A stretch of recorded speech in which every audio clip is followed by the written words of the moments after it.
Queridos irmãos, que Deus abençoe todos vocês com a paz do Senhor Jesus. Seja o Senhor Jesus sempre glorificado, exaltado pelas oportunidades que Ele tem nos dado. Para mim é uma honra muito grande retornar aqui a essa casa. Eu e o pastor Cláudio somos amigos desde 1988. A gente já está velhinho, né? Quase 30 anos que nós nos conhecemos, éramos solteiros e eu estava passando por Goiás, indo para a Amazônia como missionário, e a única coisa que eu tinha era uma mochila com algumas peças de roupas, e depois de 5 meses e meio de carona eu cheguei na Amazônia, e foi nessa passagem por Goiás que eu tive o privilégio de conhecer esse pessoal tão amado. É bom ver o pastor Emerson Costa, que é o vice-presidente da Missão Desafio, a sua família, um homem que tem se dedicado tanto, tem trabalhado tanto. É bom ver o Rafael. Rafael esteve conosco, foi para o Haiti também? Ele foi para o Haiti. Foi para o Haiti, foi conosco para Burkina Faso. Deus incendiou o coração do Rafael, sempre foi um coração de Jesus. Os pais sempre cuidaram muito bem dos filhos, e nessas viagens o Espírito Santo tomou por completo e disse: você é meu e vai fazer missões e tem feito com muita excelência. Dá um sorriso aí para essa foto dela. Eu trago um abraço da minha família para vocês. Eu quero fazer aqui 3 convites e um pedido para vocês. Primeiro convite: nós vamos estar saindo agora no dia 25 de setembro para mais uma caravana para a Ásia. Nós estamos trabalhando ali já há alguns anos, no país do Nepal, no país da Tailândia e no país do Camboja. E nessa caravana de 25 de setembro, nós estamos indo para lá para inaugurarmos já no Nepal a 2ª igreja Nepal para Cristo. Nós estamos lá em cima nas montanhas. Para chegar lá você vai rodar 12 horas de caminhonete naqueles abismos todos, e depois não tem mais como subir de caminhonete. A última vez nós levamos mais 13 horas a pé para poder chegar na aldeia, depois de 12 horas de caminhonete. Então um total de 25 horas para a gente chegar 10 quilômetros da fronteira com a China, 8 quilômetros do Tibete. Mas nós estamos lá para a glória do Senhor Jesus.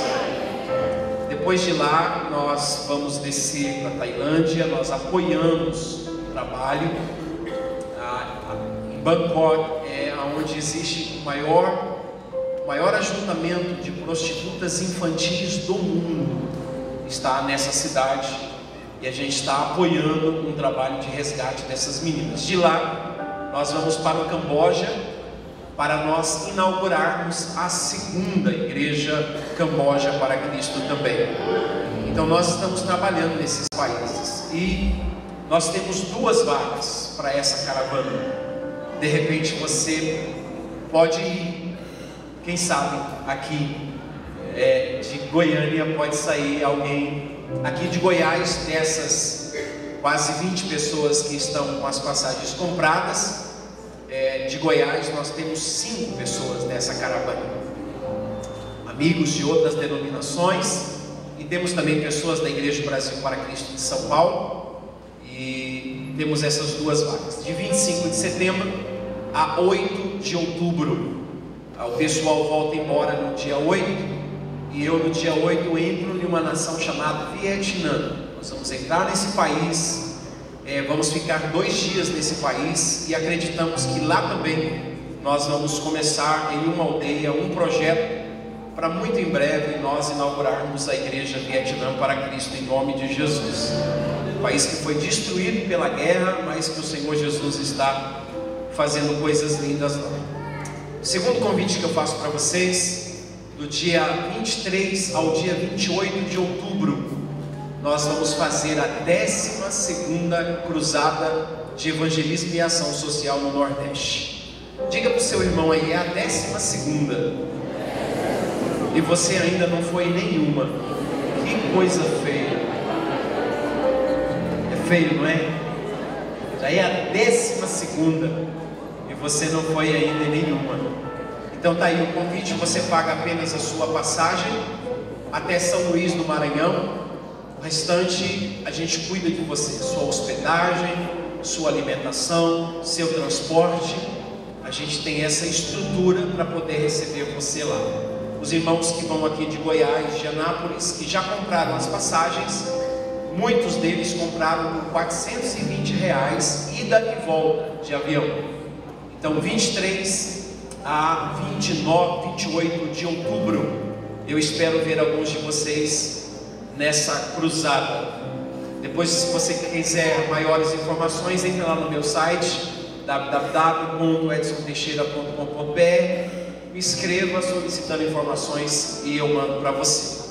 Terceiro convite que eu faço para vocês: do dia 11 ao dia 18 de dezembro, nós vamos fazer a 18ª caravana para a nação do Haiti. Você pode dizer para o seu irmão, é a 18ª, e você ainda não foi em nenhuma. Só o Rafael que não pode falar para ele, né? É a 18ª caravana, queridos. Nós cuidamos de quase 500 crianças órfãs naquela nação. Desde o terremoto, Deus pediu para eu ir àquela nação e eu fui. Muito temor, muito tremor, muitas necessidades, muito medo. Humanamente seria impossível fazer essas coisas, mas eu fui debaixo da ordem de Deus e hoje nós sustentamos crianças de 9 orfanatos naquela nação. A gente dá comida, a gente dá alimentação, a gente dá educação, a gente dá saúde, e 3 vezes por ano eu levo caravanas naquele país. No mês de maio e no mês de dezembro são caravanas para abençoar os orfanatos, e no mês de setembro, como vai ser agora do dia 4 ao dia 8 de setembro, uma caravana só de líderes. A gente pega 80 pastores de todas as áreas, todos os lugares do Haiti. Nós trazemos esses 80 pastores e colocamos em um hotel, pagamos todas as suas despesas e nós ministramos por 3 dias a esses líderes. Então Deus está fazendo coisas extraordinárias na liderança do Haiti. E hoje, eu não sei se você já pesquisou, 36% da nação que até o ano de 2010 era a nação entregue ao vodú. A religião oficial do Haiti é a religião vodú, é a bruxaria. Mas agora 36% daquela nação confessam Jesus como Senhor e Salvador. Nós acreditamos que vai se multiplicar.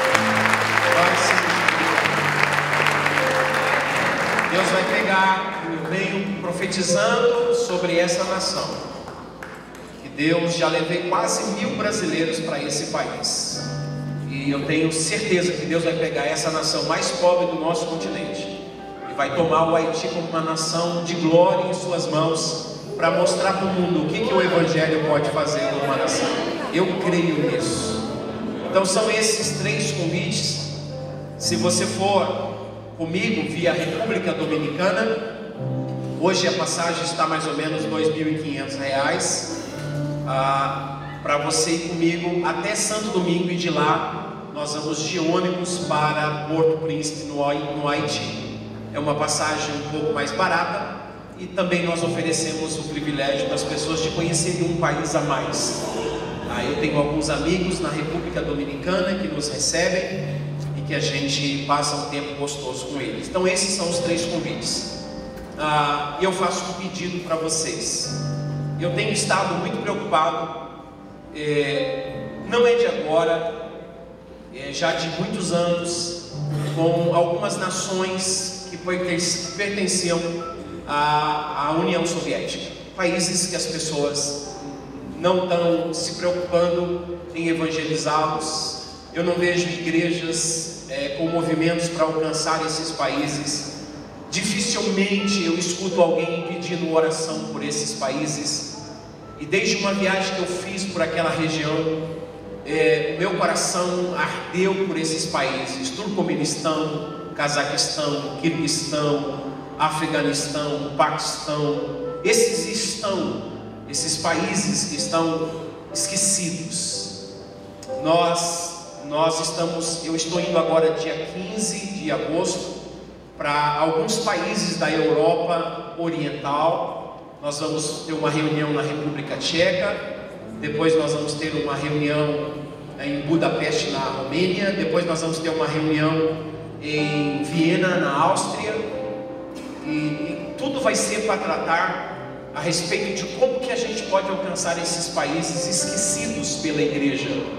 O comunismo já saiu de lá, o islamismo está tomando conta, mas eles estão muito decepcionados com o Islã por causa dessa violência toda, e a gente tem que aproveitar e chegar com o Evangelho de Jesus lá. E eu estou tendo experiências maravilhosas. Eu vim mostrando para o Rafael. Nós ajudamos. Eu tenho alguns amigos que me ajudam a ajudar um missionário que trabalha na fronteira do Afeganistão com o Paquistão. E eu fiz um pacto com ele, pastor Chassad, P.S. Chassad, e eu falei para ele: as almas que você ganhar, porque ele trabalha nas fronteiras, em aldeias, e ele não pode ficar muito tempo em um lugar só. E eu disse para ele, eu não sei porque que eu falei isso, eu disse: você vai ganhando as almas, e à medida que você ganha as almas, as Bíblias eu vou doar. E eu não estou vencendo mandar Bíblias para lá, porque é muita gente, e a gente tem 2 cruzadas que vai acontecer na fronteira com o Afeganistão. Depois de amanhã, dia 15, vai acontecer a primeira cruzada, e está se esperando aproximadamente 1.500 pessoas. Eu não vou poder estar lá, porque o meu visto não chegou a tempo, eu não tenho condições de estar lá, e eu tinha compromissos aqui no Brasil também, para não cancelar minhas agendas, mas nós estamos mandando todo o apoio, e a cruzada vai ser domingo agora. E eu falei para ele: rapaz, não ganha tanta alma agora não, porque eu não tenho dinheiro para comprar as Bíblias. Mas eu falei: é brincadeira, ganhe as pessoas para Jesus.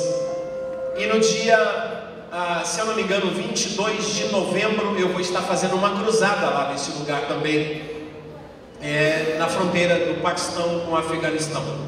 É um lugar que só um doido vai para lá. A própria embaixada do Paquistão me mandou um documento dizendo: não aconselhamos você a entrar lá, mas não podemos impedir você de entrar lá. Eu vi vocês falando que tem recursos aí, quem sabe com poço, para abrir um poço no lugar onde precisa.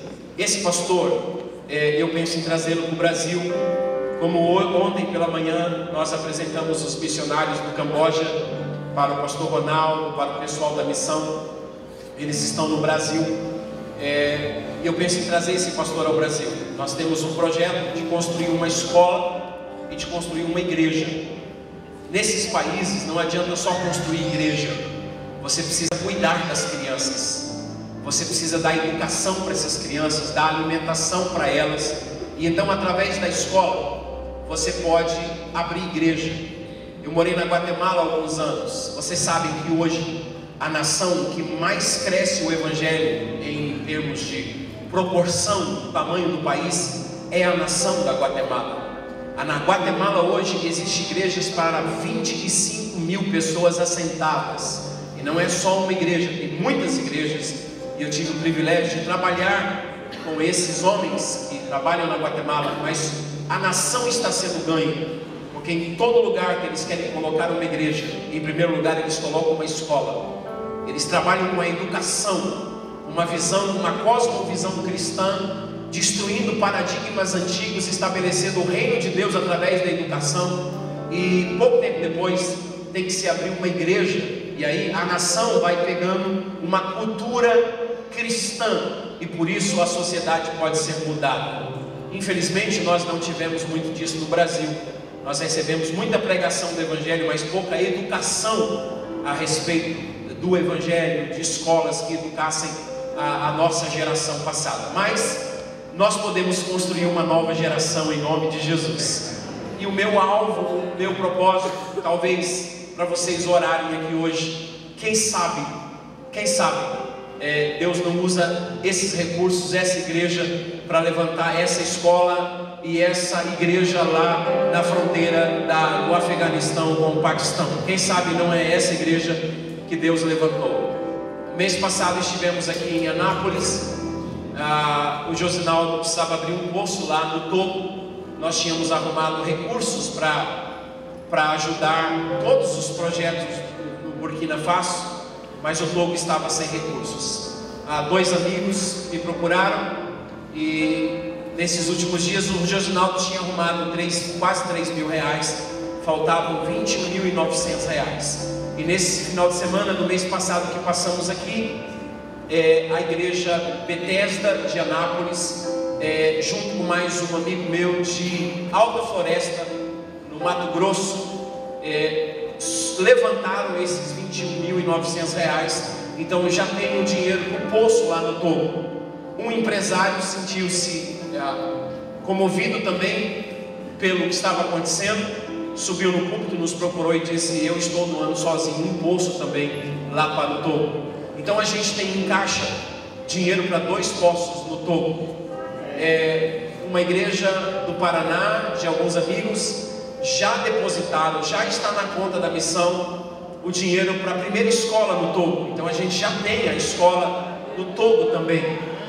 Então Deus está fazendo coisas maravilhosas, Deus está fazendo coisas grandes. Então quem sabe aqui, essa noite, Deus dirige vocês para assumir esse compromisso, dizendo: nós queremos fazer essa diferença no Afeganistão, no Paquistão, no Uzbequistão, no Kurdistão, no Turcomenistão, nesses países onde nós não estamos. Eles estão, mas nós não estamos, e a gente precisa estar lá. Você pode dizer isso para o seu irmão? A gente precisa estar lá. Eu estou preparando, pastor Hermes, todo um material, um documento para apresentar para a Missão Desafio, para a gente entrar nesses países com muita força. E a gente não precisa gastar tanto dinheiro mandando brasileiros para lá. Se eu mando um brasileiro para o Afeganistão, ele vai ficar 3 anos para aprender o urdu, ele vai ficar alguns anos para pegar a cultura, para se adaptar, para passar por choques transculturais. Ele vai ter que ser um profissional, ele não vai poder entrar como missionário nesses países. Agora tem um monte de pessoas lá convertidas dizendo: eu quero ganhar a minha nação para Jesus, eu só não tenho dinheiro, me ajude a construir escolas, me ajude a construir igrejas, me ajude a distribuir Bíblias para a minha nação. E a gente está percebendo que Deus está quebrando alguns paradigmas no nosso estilo missiológico, algumas atitudes erradas que nós estamos tendo no envio de missionários, alguns modelos antigos que não funcionam mais, principalmente em países islamizados. Eles não aceitam missionário em tempo integral. Já não podemos usar mais a nomenclatura missionário, nós estamos mudando para missional, que é um missionário com uma profissão. Então, pelo amor de Deus, não abandone a sua faculdade, pelo amor de Deus, não abandone a sua profissão, se especialize nela com muita paixão por almas, porque quem sabe Deus vai usar a sua profissão para entrar nessas nações que os missionários de modelo antigo não podem entrar. Não podem entrar. Eu estou tendo dificuldade para arrumar visto para alguns países, porque eu não tenho uma profissão, eu sou apenas missionário. Se eu tivesse uma profissão, nem que fosse como rapaz agrônomo aqui, que é uma coisa extraordinária. O agrônomo hoje entra em qualquer país do mundo. O médico, o enfermeiro, o mecânico, o que trabalha com sistema de informática, pelo amor de Deus, não abandone isso, dizendo: vou deixar a minha faculdade porque eu quero me consagrar à obra missionária. Não funciona mais assim, a não ser que um querubim com 280 asas e 600 olhos apareça para você e diga para você fazer isso. Do contrário, não faça isso. Pelo amor de Deus, não estrague o projeto de Deus na sua vida. Quantos me entendem, por favor, diga amém. Então eu peço, orem por mim. Esse é o meu pedido, orem por mim. Ore para que Deus tenha misericórdia e use esses dias para que a gente possa receber estratégias para evangelizar essas nações. Eu conto com muitos de vocês. Vamos à Bíblia Sagrada. Eu quero pensar nessa noite. Não me veja como um pregador, me veja como alguém que vai compartilhar uma experiência de chamado, tentando mostrar para vocês áreas fracas da minha vida, aonde o poder do Espírito de Deus veio e se manifestou com sua graça. A gente tem uma frase que ela não é bíblica, a gente usa ela direto, pastores, missionários. Eu acho que você nunca me viu usando essa frase, porque desde que eu me converti, a minha vontade era ler a Bíblia e descobrir a vontade de Deus na Bíblia, e eu nunca achei essa expressão na Bíblia. Eu acho que por essa razão você nunca me viu usando essa expressão. A expressão é a seguinte: Abraão é o pai da fé. Eu escuto isso o tempo todo, de que Abraão é o pai da fé. Pastores, missionários, Abraão é o pai da fé. Não existe nenhum versículo na Bíblia que fala que o Abraão é o pai da fé. Isso é uma coisa nossa, de pastores, de pregadores, de lermos um texto isolado do seu contexto e a gente forma isso que a gente julga que é uma verdade, mas que na verdade é um paradigma que não é verdadeiro, que precisa ser mudado. Abraão não é o pai da fé. A Bíblia diz que Abraão é o pai daquelas pessoas que têm fé em Deus. Hebreus capítulo 12, versículo 2, fala quem é o pai da fé. Hebreus 12, versículo 2 diz que Jesus, ele é o autor e ele é o consumador da fé. Jesus é o pai da fé.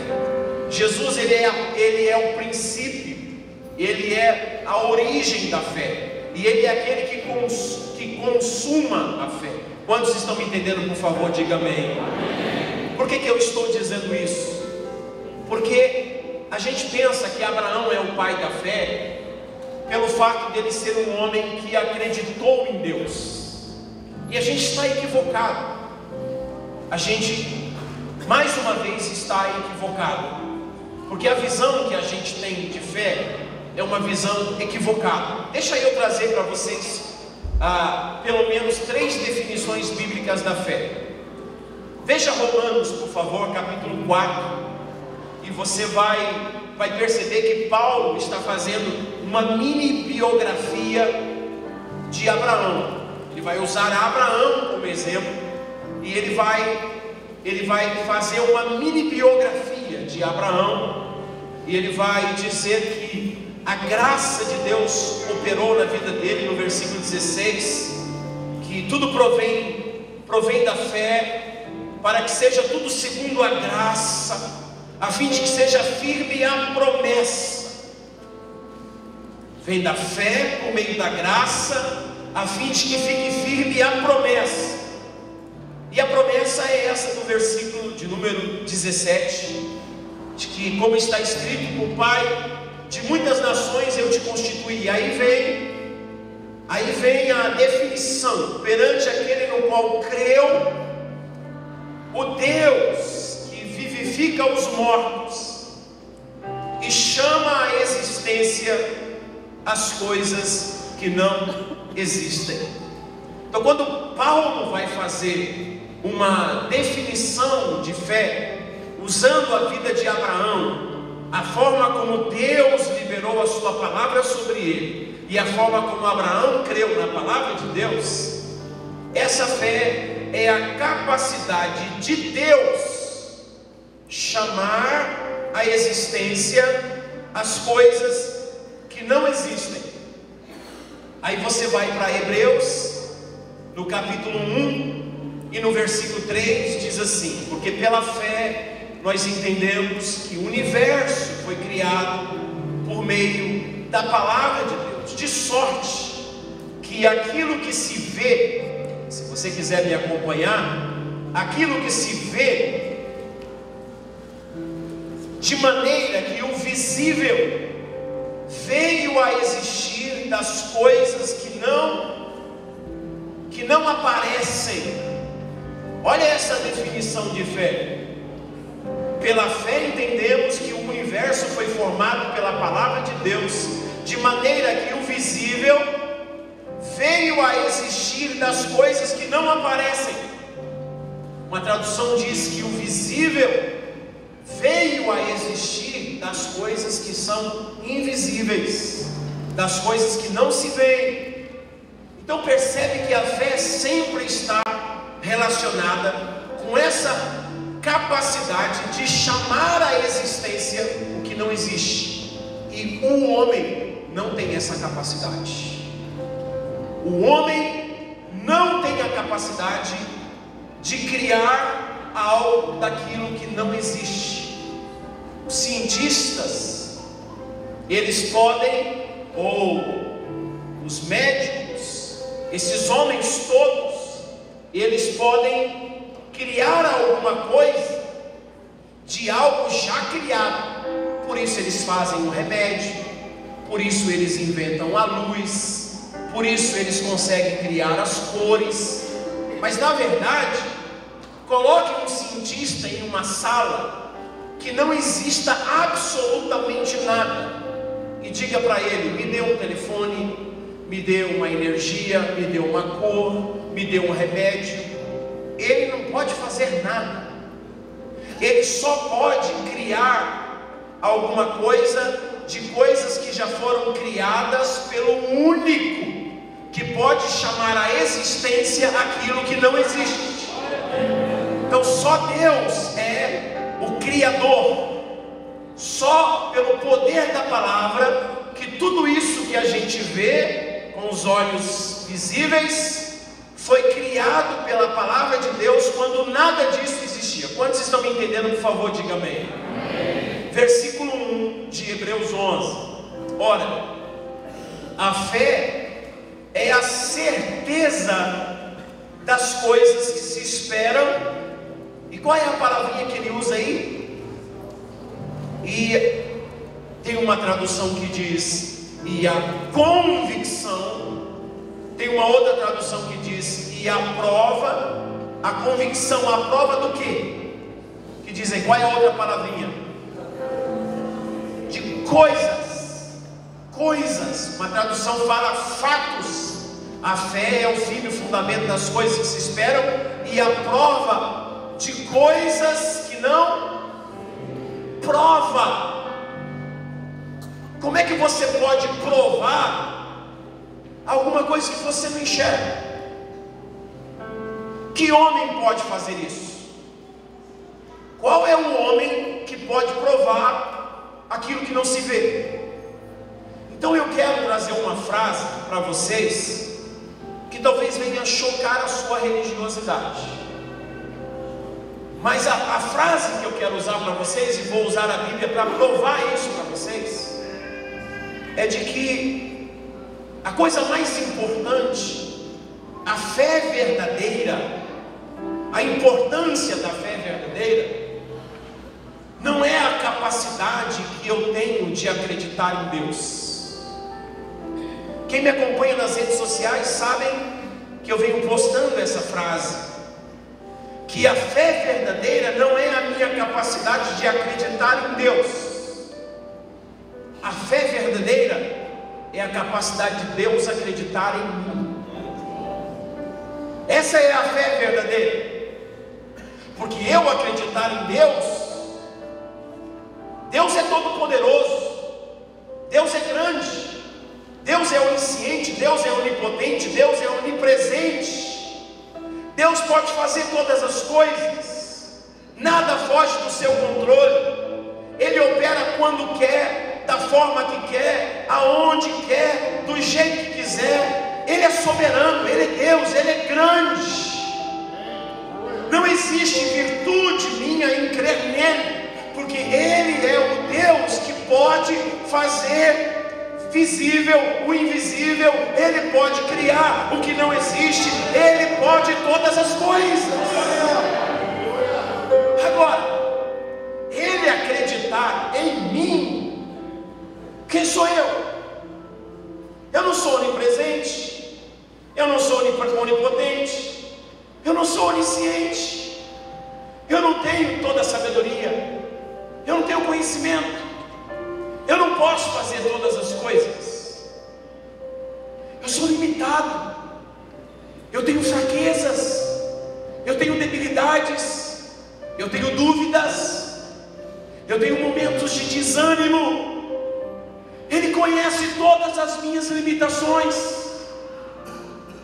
Mas como Ele é um Deus que enxerga o que os olhos humanos não podem ver, como Ele é um Deus que chama à existência as coisas que não existem, Ele olha para mim e diz: Edson, eu creio em você, porque eu consigo enxergar o que os homens não podem ver.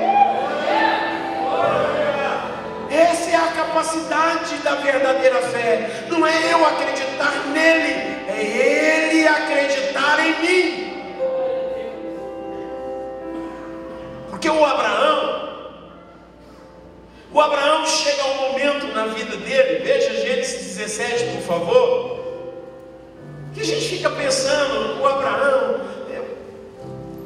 ele chega a um momento em que ele não acredita nele.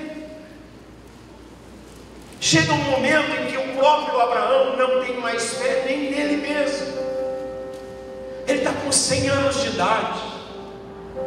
Enquanto ele era forte, enquanto ele tinha 75, 85 anos, ele dizia para Sara: eu creio que Deus vai me dar um filho, eu vou ser pai. Só que ele crê na capacidade dele, ele crê na sua volúpia sexual, ele crê na sua capacidade humana. Só que chega um momento em que o físico dele não tem mais força, ele não tem mais prazer sexual. Ele olha para Sara e entra em depressão, porque não tinha nem Viagra naquela época para ajudar o velhinho. Não tinha. Deus chega para ele lá em Gênesis 15 e diz: você vai ser pai. Ele diz: eu creio. Os anos se passam, ele não consegue, fica velhinho, começa a enrugar, ficar curvado. E aí vem Deus e diz: Abraão, você vai ser pai. Veja o versículo 17 de Gênesis 17, o que Abraão faz? Abraão se curva, ele se prostra. Deus diz: você vai ser pai, Abraão. E aquele homem que disse lá atrás: eu creio, ele se prostra com o rosto em terra. E o que é que ele faz no seu coração? Ele deu risada. Ele diz: um homem de 100 anos há de nascer um filho, dará à luz Sara que tem 90 anos. Deixa eu te fazer uma pergunta: quem está acreditando em quem? É Abraão que está acreditando em Deus? Não. Quem é que está acreditando em quem? É Deus que está acreditando em Abraão, mesmo quando Abraão não acredita nem mais em si mesmo. O Abraão não acredita mais nele. E aí vem Deus e diz assim: Abraão, eu acredito em você, e como prova de que eu acredito em você, vou fazer um ato profético, porque eu enxergo o invisível. Não existe para você, mas eu sou Deus, e as coisas já existem para mim como fato. Abraão, você não vai se chamar mais Abrão, que significa pai enaltecido.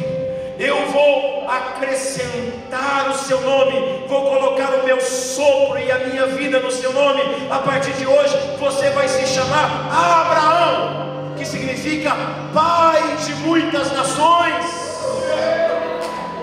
Ele disse: eu não posso ser pai. Ele não acredita nem nele. E vem Deus e diz: mas eu acredito em você, e você vai ser pai de muitas nações.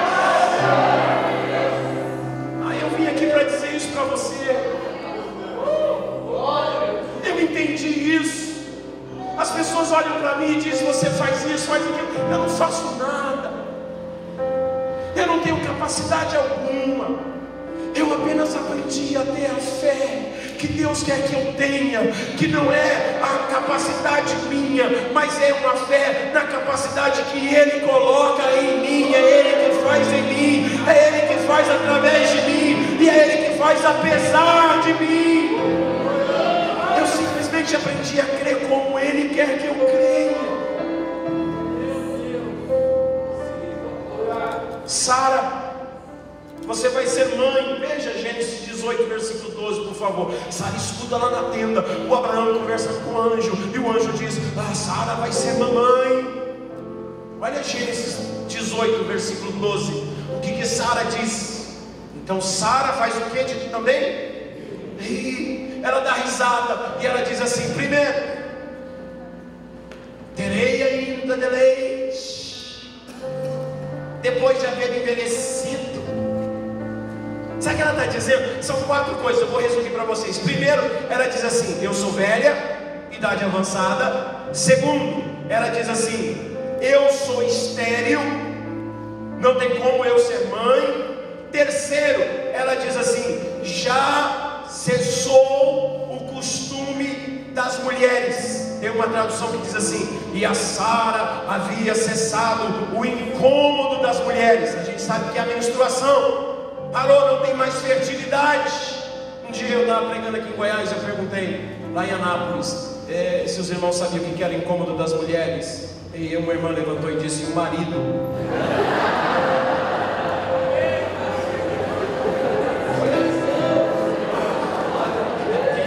Tem algumas que é isso mesmo, né? Então olha as impossibilidades de Sara. Eu sou velha, eu sou estéril, eu não tenho mais um período fértil, e para piorar, eu olho para ele, eu não sinto mais nada. Eu fico deprimida, desse mato não sai mais coelho. E olha que essa cara de evangélico escandalizado não está aí, ó. Ela está dizendo: eu não tenho mais atração sexual pelo Abraão. O Abraão não tem por mim, eu não tenho por ele. A nossa história é só se aquentar agora, mas nada. Junta, fica quentinho e ronca e dorme. Sara está dizendo: eu não acredito que possa ser mãe. Eu não posso ser mãe. Eu estou diante daqueles que nós chamamos de pai da fé, que não é o pai da fé. Ele não está acreditando nele. Sara não está acreditando nela. E Deus disse: Sara, eu vou fazer um ato profético com você também, porque você não consegue acreditar em mim, mas eu acredito em você. Você não vai se chamar mais Sarai, que significa princesa, mas você vai se chamar Sara, porque de ti sairá reis e príncipes, e muitas nações sairão de ti. Ai, irmãos, eu sei que eu estou falando para pessoas aqui hoje que Deus acredita em você. Deixa eu tentar explicar algo para você. Eu não lembro o ano, mas estava eu e o pastor Joel, presidente da Missão Desafio. Eu acho que eu estava pregando. Teve um encontro de missões na Espanha, depois eu fui pregar na Inglaterra, e eu sei que nós fomos juntos. Nós fomos parar lá na Finlândia, lá no fim do mundo, Finlândia, terra do fim. Um frio, 37 graus abaixo de zero, 2 horas de luz por dia, só 2 horas. É um período do ano lá, 10 horas da manhã, com o carro farol aceso alto, ligadão, uma deprê brava. Meu Deus, não tem luz nesse lugar. E a esposa do Jordânio, nosso missionário que está lá, ela é finlandesa, só que ela é de origem luterana. E o nosso missionário estava trabalhando com uma igreja de linha pentecostal, que não aceitava o batismo por aspersão, que era o caso da missionária Maria, a esposa do nosso missionário. E ela tinha então, para trabalhar, exercer ministério, ser batizada por imersão. E nós estávamos em um acampamento, e o Jordão diz: nós vamos batizar a Maria. E lá nesse acampamento tinha um lago congelado. Eu falei: onde é que vai ser esse batismo? E ele chegou com um pedaço de madeira assim, começou a quebrar o gelo do lago. Vocês sabem que eu clamei o sangue de Jesus na hora. Onde é que vai batizar a Maria? Aí eu pensei comigo, tadinha da Maria. Aí veio Jesus. Queridos, eu coloquei o dedo na água. Eu coloquei o dedo na água. Eu clamei o sangue de Jesus e quase fiz o sinal da cruz. Aí o Giordani falou assim: olha, vocês vão batizar 6? Vocês vão batizar a Maria, mas antes tem que tomar um choque térmico. Eu falei assim: como assim choque térmico? Não, vocês têm que entrar na sauna, fica lá na sauna um tempo, aí vem correndo e bluft aqui. Aí depois volta. O pastor Joel, quando ouviu isso, falou: Edson, você fica aí na sauna, porque eu tenho que responder alguns e-mails. Eu falei: ah, tá, 5 minutinhos já volto. Eu fiquei na sauna aguardando o pastor Joel. 5 minutos, 10 minutos, 15 minutos. Eu falei: daqui eu não saio. Eu olhava pela janelinha, tudo coberto de gelo. Eu dizia: daqui eu não saio, o sangue de Jesus tem poder. Eu não vou mergulhar naquele buraco lá nunca.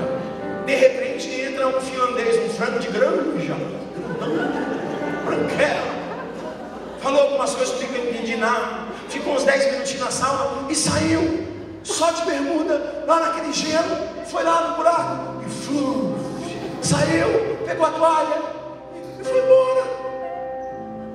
Aí eu olhei para aquilo e falei: não, mas eu tenho que fazer isso também. Criei coragem, joguei a toalha nas costas. Não tinha ninguém, nem pastor Joel, nem Jordão, não tinha ninguém. Eu fui no caminhozinho assim, cheguei e disse, no meio do caminho eu já estava querendo desistir, porque o vento do frio ia batendo. Eu falei: não posso desistir, e eu fui, irmãos. Eu desci até o pescoço assim. Quando eu saí, da mesma forma que eu entrei, eu saí tão rápido. Mas eu gritava porque eu não estava rejuvenescendo, eu estava enrijecendo. Aí começou a estralar tudo e eu esticava o braço, e eu gritava, mas eu gritava, e eu saí correndo para a sauna. E eu olhei pela janela e disse: o sangue de Jesus tem poder. E fiquei lá na sauna e disse: não, pastor, cadê o pastor Joel que não veio? E o pastor Joel não vinha, e começou a acontecer uma coisa estranha comigo. 10 minutos depois eu olhei pela janela e vi um buraco lá. Eu disse comigo: vai lá de novo. Eu disse: não estou acreditando. Vai lá de novo. E eu me esqueci, fui lá e mergulhei até o pescoço. Já saí, só que agora eu já não berrava, eu dava glória a Deus e aleluia, esticava, estala tudo. Meu Deus, voltei correndo para a sauna.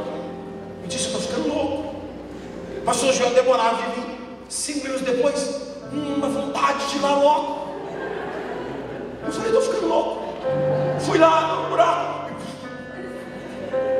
saí, voltei para a sauna de novo. 5 minutos. Gostei do negócio. Fui lá de novo. Aí chega o pastor Joel. Eu estou lá na sala me preparando para o quinto.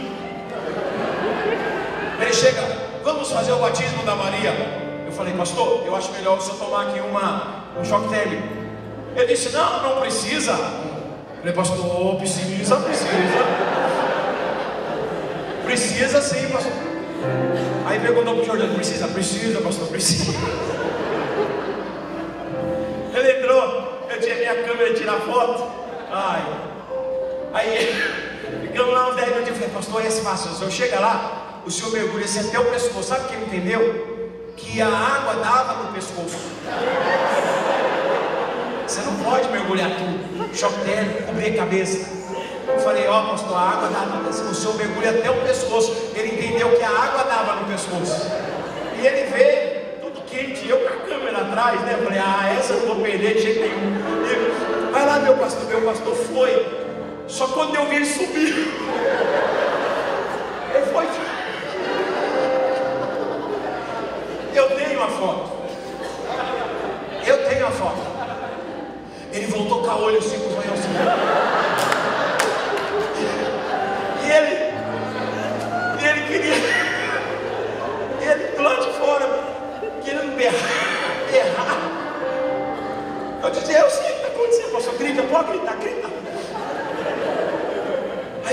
sauna, ele correu para a sauna.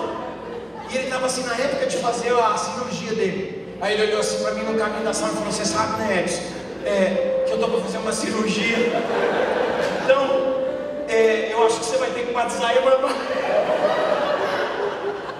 Falei: não, pastor, o senhor que é o pastor, o senhor toma mais um choque aí, vai dar uma... No final, nós escolhemos um outro lugarzinho assim, quebramos um pouco do gelo assim, bem próximo ali, que não era fundo, batia assim na cintura, quebramos o gelo, deixamos um lugar ali para 2 pessoas. E o pastor João disse assim: eu acho melhor fazer a confissão aqui fora, né? Faz tudo, pastor, faz tudo aqui fora, até em nome do Pai, do Filho e do Espírito Santo, batismo, faz aqui fora, lá dentro você só mergulha e boa. E ele fez a leitura de tudo lá de fora. E em questão de segundos, desceu ele e a Maria e batizou a Maria pula para fora. E o pastor Joel sai rapidinho. Mas eu fiquei assim. No outro dia tinha que ir embora. 3 horas da tarde a gente tinha que ir embora para uma cidade chamada Keoru. A gente estava em Keoru, tinha que ir para a capital Elsa. E aí eu falei assim: Jordana, antes de ir embora, não tem como você me levar lá para eu dar mais uns mergulhos? Ele me deixou lá. E no outro dia eu dei mais 2 ou 3 mergulhos. E eu fiquei olhando para aquele lá congelado. E eu dizia assim: meu Deus, ontem, quando eu coloquei a ponta do pé, eu clamei o sangue de Jesus. Eu não ponho meu corpo em uma água dessa nunca. Agora eu quero entrar. Porque através do choque térmico, o meu corpo foi se adaptando à temperatura daquela água. E aquilo que era um absurdo para mim, agora já era natural. Eu podia entrar naquela água que já estava me fazendo bem. Deixa eu dizer uma coisa: a nossa fé em Deus, ela é mais ou menos assim. O que é sobrenatural? Para Deus existe sobrenatural? Que visão errada que a gente tem das coisas de Deus. Para Deus não existe sobrenatural. Existe sobrenatural para nós, que vivemos em um mundo caído. Nós vivemos num mundo caído. Nós somos doentes. Anjos não têm doença.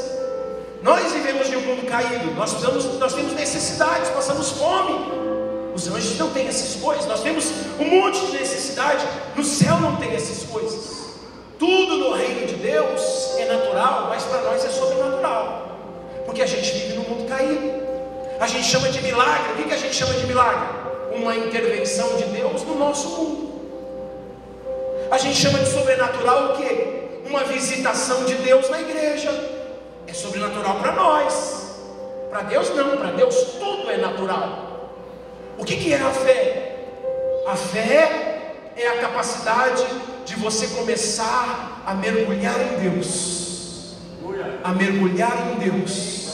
E a mergulhar em Deus, até que tudo que é sobrenatural se transforme em natural na sua vida. Vai ser natural a manifestação do Espírito de Deus na sua vida. Eu não posso dizer para vocês que essa é uma verdade 100% da minha vida, porque eu estou aprendendo.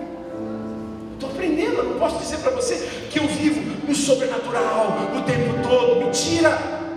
Mas eu tenho essa visão de que o sobrenatural só é sobrenatural para mim, porque eu estou fora do mundo de Deus. Quando eu entro no mundo de Deus, ou Deus entra no meu mundo, as coisas sobrenaturais acontecem, porque é uma intervenção de Deus na minha história. Quantos me entendem, por favor? Você não tem noção do que Deus pode fazer no seu ministério hoje, essa noite. Você não tem noção do que Deus pode fazer na sua igreja, na sua família, na sua vida financeira, profissional. Deus pode fazer coisas extraordinárias. Quando Ele vem para viver entre nós, tudo que é impossível. Gênesis 18, versículo 14. Diante das impossibilidades de Sara, que dizia: não posso, por quê? Não posso, por quê? Não posso, por quê? Vem Deus e pergunta: há porventura alguma coisa difícil ao Senhor? É difícil para você, mas para Deus todas as coisas são possíveis. Nada é impossível para Deus.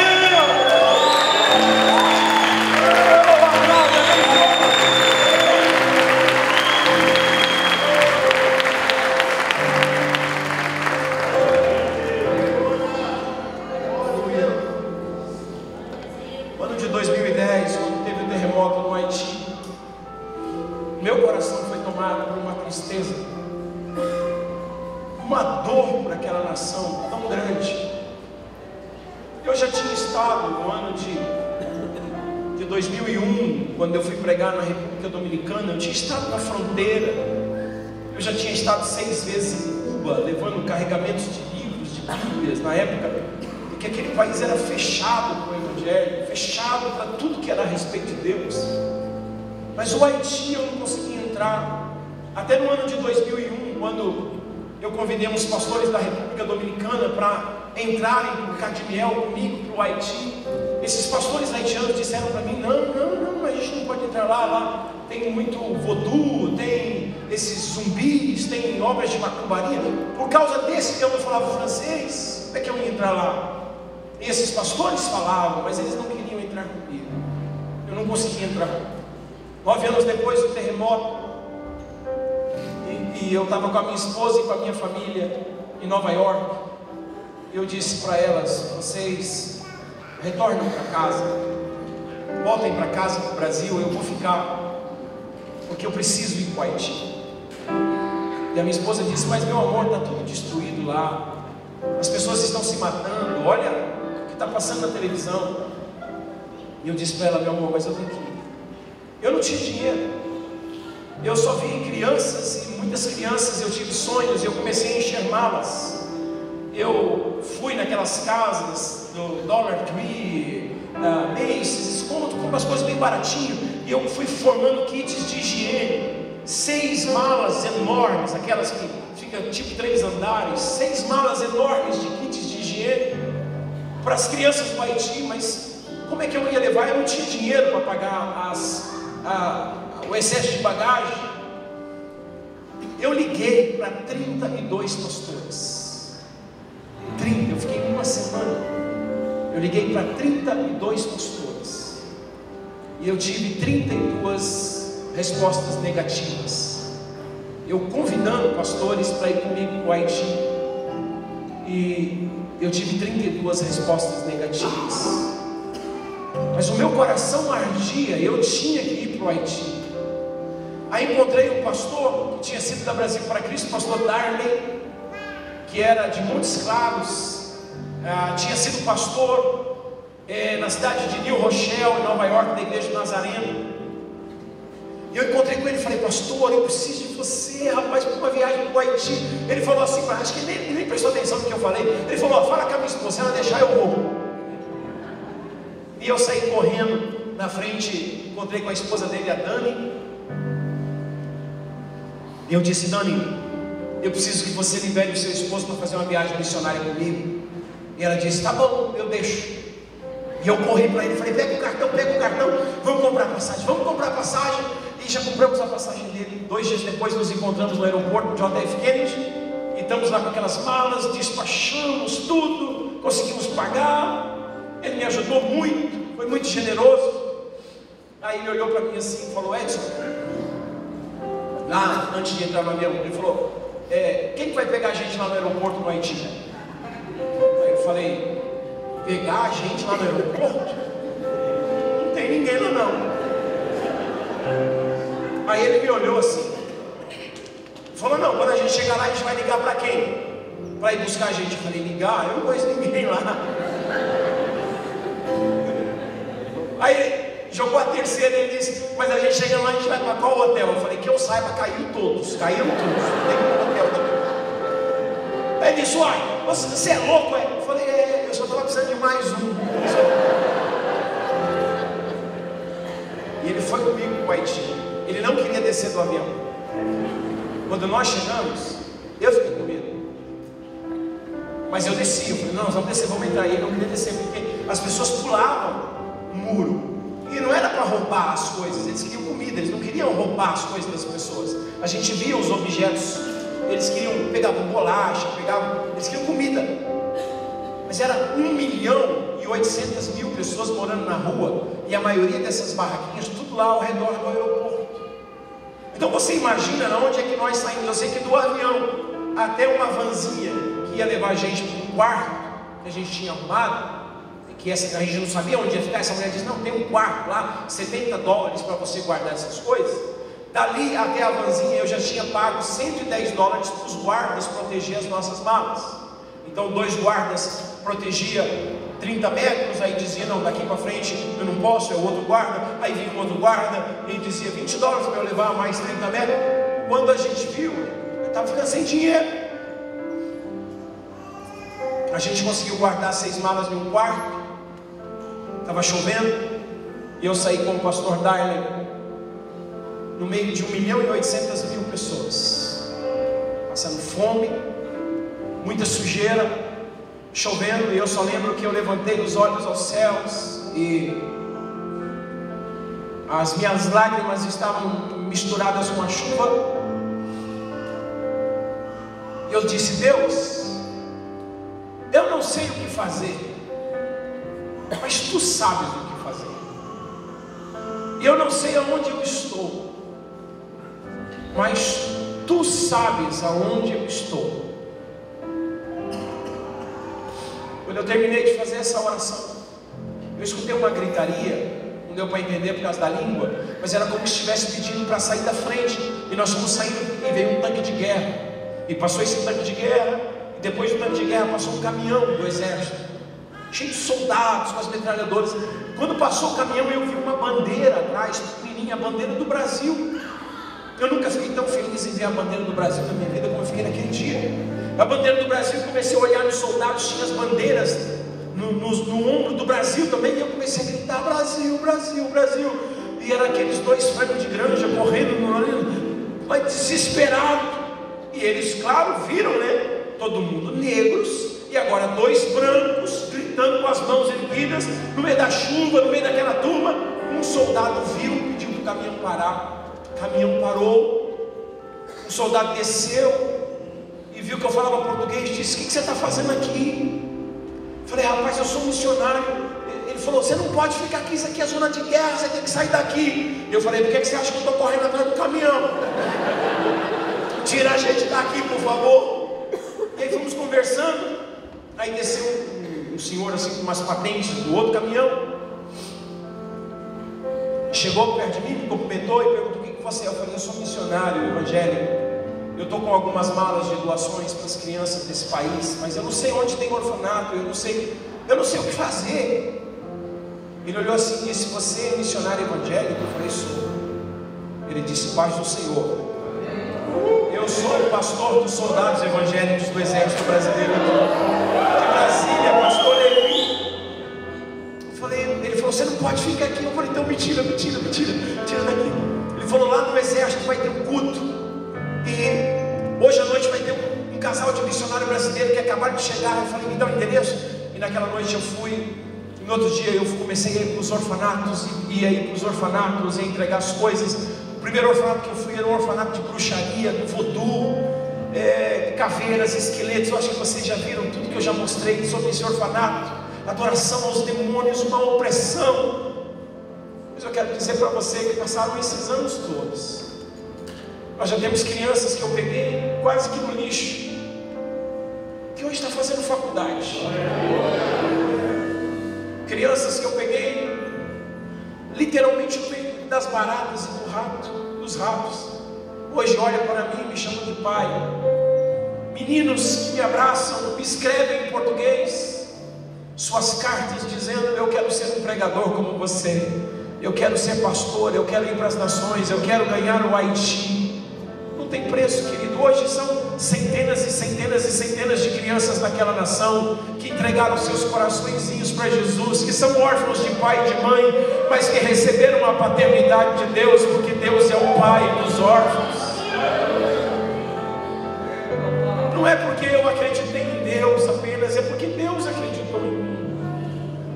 Porque humanamente falando, eu sou como Abraão, não tem jeito. Eu não tenho dinheiro, eu não tenho recursos, Eu não tenho sabedoria, eu não sei falar o curdo, nem o urdo, eu não sei falar o barraça, nem o teto, eu não sei falar o Sennheiser, nem o fulane, nem o fufude, eu não sei falar. Mas o Espírito de Deus vem e diz: mas eu falo a língua dessas nações, eu sei comunicar a minha palavra, apenas creia. Não é uma fé para crer em mim, é uma fé para crer no que Deus diz a meu respeito. Não é uma autoajuda, é uma ajuda do alto. É a fé na ajuda do alto, não é uma fé em mim, é uma fé naquilo que Deus diz a meu respeito. Não é que eu vou fazer o que eu quero fazer, a autoajuda, o poder positivo, não é isso. Isso funciona, pode te fazer milionário, pode te fazer rico, pode te fazer casar bem, funciona, a neurolinguística funciona, mas você não está no plano de Deus. Deus não recebe a glória. Quando Deus chama você, Deus não chama porque você é capacitado, Deus chama você porque sabe que você é incapaz, mas Ele acredita em você, e Ele vai te capacitar, e Ele vai fazer o milagre, e Ele é que vai ser glorificado. Então eu termino dizendo para você o seguinte: quando Deus escolhe você, Ele não está te olhando a priori, Deus está te olhando a posteriori. Quando Deus escolhe você, Deus não está te escolhendo por aquilo que você é, ou que você tem. Deus está te escolhendo por causa daquilo que Ele vai fazer você ser, ou que vai fazer através de você, e apesar de você, e em você. Olha para Moisés, pelo amor de Deus. Deus diz: eu vou libertar Israel. Moisés diz: eu não sei falar. Eu vou usar você para tirar meu povo do Egito. Moisés diz: eu não tenho autoridade. Moisés, eu vou usar você para fazer milagres maravilhosos. Eu tenho a boca pesada. Quem é que está acreditando em quem? É Moisés acreditando em Deus? Deus tentando mudar a mentalidade de Moisés, dizendo: Moisés, eu aqui acredito em você, apenas aprenda a enxergar a vida com os meus olhos, e os resultados serão extraordinários. Se entregue a mim. Eu vou terminar. Vocês sabem, eu sou uma pessoa muito agradecida a Deus. Esses dias um pastor falou para mim: Edson, você faz muita coisa, você trabalha demais. Eu olhei para ele e falei: pastor, com todo respeito, não é que eu faço muita coisa, é o Senhor que não faz nada. O Senhor não faz nada, então eu faço pouco, o Senhor parece que é muito, porque o Senhor não faz nada. E eu falo para ele: não sou eu que faço, eu apenas aprendi a acreditar como Deus acredita em mim. Em mim não tem virtude, em mim só tem fraquezas, debilidades, falta de recursos. Mas o Deus que me escolheu, aquele que escolheu as coisas que não são para confundir as que são, aquele que escolheu os fracos para confundir os fortes, aquele que escolheu os loucos para confundir os sábios, Ele continua escolhendo e fazendo milagres hoje. Eu quero convidar você a ficar em pé. Eu quero convidar você para acreditar que Deus acredita em você. Acredite que Deus acredita em você. Acredita que Ele me trouxe aqui essa noite para mostrar isso para você.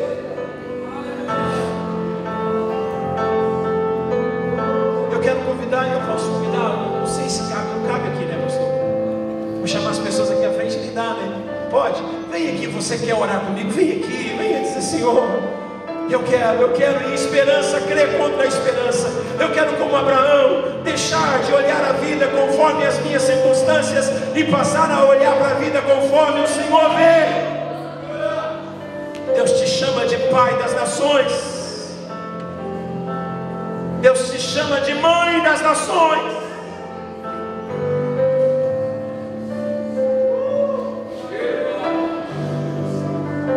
você vem à frente. Eu tinha 18 anos. Eu tinha só 18 anos. Deus falou comigo: eu vou te levar como anunciador das boas novas às nações da terra. E eu chorava, porque eu não sabia o que era isso. Eu não sabia que era nações da terra. E eu fui falar com um obreiro. Inclusive esse obreiro mora aqui do lado, em Anápolis. Ele sabe que eu conto esse testemunho. E ele sabe. Quando eu falei para ele que Deus tinha dito para mim que eu seria um anunciador das boas novas das nações da terra, ele olhou para mim e falou assim: Edson, não tem como, cara.